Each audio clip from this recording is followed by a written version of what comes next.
Hey everybody, welcome back to the channel. So the English language edition of Spare, which is the memoir from Prince Harry, Duke of Sussex, sells more than 1.4 million copies on the first day of publication. So he is breaking all kind of historical records with this book.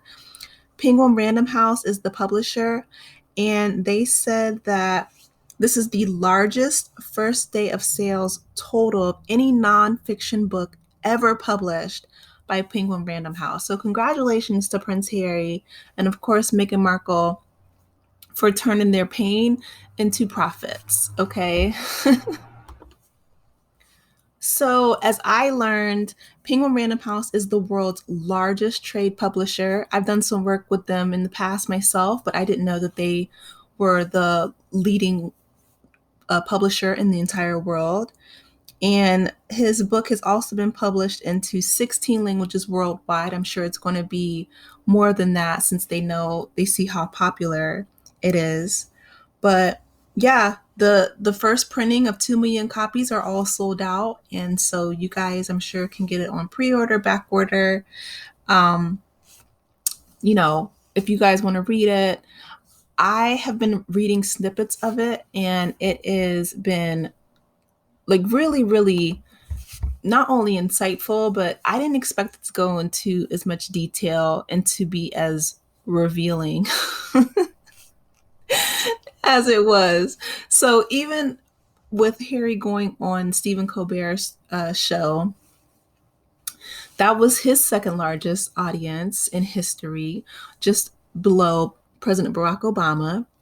And I feel like everything that the British media and, that they were saying about the royal family and how Harry and Meghan were largely irrelevant or everyone hates them or tried to paint them in like this negative light. Now that they've taken control over their own narrative, I feel like the world really is tuning in and listening to what Harry has to say in his own words because it's riveting. One of the great things I think about celebrity and of course, I'm not famous. I never want to be, is that you have a platform that you can, speak and people will listen, right? But with Harry, he said that for so long he felt silenced and that other people would paint a narrative for him. That's why my first slide, I'm going to go back to it. But all these books and articles and, the media press had been written about him, right? So objectifying him. And now taking back his own narrative in his own words. And his audiobook is read by him as well. So it's in his own voice, literally. But that's powerful. It's powerful having that agency and that autonomy and taking back your narrative.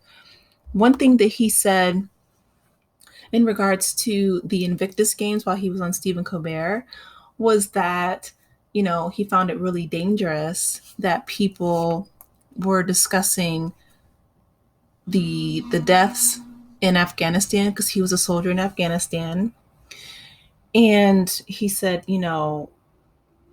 they took his words out of context. And so he was just saying that while there were deaths and killings in Afghanistan. Of course, it was self-defense, and he wasn't outright just trying to slaughter large groups of people just because they were Afghani or brown skin. Now, again, this is in his own words, and I'm sure, everyone has their own subjective opinion, but he said that the media, specifically in his own country, used his words and attacked him. And he said he only spoke out about the killings because of his own mental health struggles, and he wanted to be completely transparent with other veterans all around the world. And that's one of the reasons why, of course, he created Invictus Games as well to, lift up those who have served their countries in a way that honors them, right? And so I'm really I mean, I don't know, of course, Prince Harry and Meghan Markle, but I'm really proud of the fact that they've allowed us to see their journey from being bullied essentially by the media in Britain. And also he talks about, the bullying that him and his brother, that sibling rivalry going back and forth, they did a lot of that as well. But, I mean, from just snippets, things like the beard on his wedding day, like before, I guess they call it a stag night, whereas in America you call it like a bachelor or a bachelorette night before you get married. But he was afraid to go to sleep because he didn't want his brother, William, he was threatening to cut off his beard because William was jealous that they had to ask their grandmother, Queen Elizabeth, if they could have a beard for the wedding. And she told William no. And William got really upset that Harry was allowed to keep his beard. They had to ask permission for everything. That's another thing I didn't know. They had to ask permission. The first 6 people in line to the throne have to ask permission, who they're going to marry. Like Harry had to ask whether or not he could marry Meghan Markle before and get the Queen's blessing. And I'm guessing that, that responsibility now falls to Charles, but these are grown people. Like they're in their 30s. So again, one thing that Harry spoke out about was the freedom that he has. William will never have that. Like he's literally tied to the throne and all of the protocols and procedures and things that come with that. And I mean, that's, I guess, heavy is the head that wears the crown. So, but I am glad to see that Harry, his book is doing so well and that he was able to provide for his family. Because another thing that I didn't realize that, I mean, it like blew my mind was that he was given like such a pittance for an allowance, right? This is one of the, if not the richest family in the entire world. And he said that he would shop at discount places, even on just like specific days, because he was given a allotted set of money, but the money was only for suits. So people would make fun of him online for his shoes, but what they didn't know and what I didn't know, I never made fun of him, but I never knew that he was only given a certain amount of money for shoes. So I'll read you guys a snippet of the book. He says, shopping for clothes was so much less complicated. As a rule, I didn't think about clothing. I didn't fundamentally believe in fashion, and I couldn't understand why anyone would. I often got mocked on social media for my mismatched outfits and my ratty shoes. Writers would flag a photo of me and wonder why my trousers were so long, my shirts were so crumpled. They didn't dream that I'd dry them on the radiator. I'm sorry, y'all. Because this is the Prince of England. Okay, on the radiator. Not very princely, they'd say. Right, you are, I think. Okay, so we're on one accord because, oh my goodness. My father tried. No, he didn't, but okay. He gave me an absolutely gorgeous pair of black brogues, works of art, weighed as much as bowling balls. I wore them until the soles developed holes. Oh. And when I was mocked for wearing holy shoes, I finally got them fixed. This is the Prince of, oh my goodness, the Duke of Sussex, y'all. Oh my goodness. Oh my goodness. Every year I received from Pa an official clothing allowance, but that was strictly for formal wear, suits and ties, ceremonial outfits.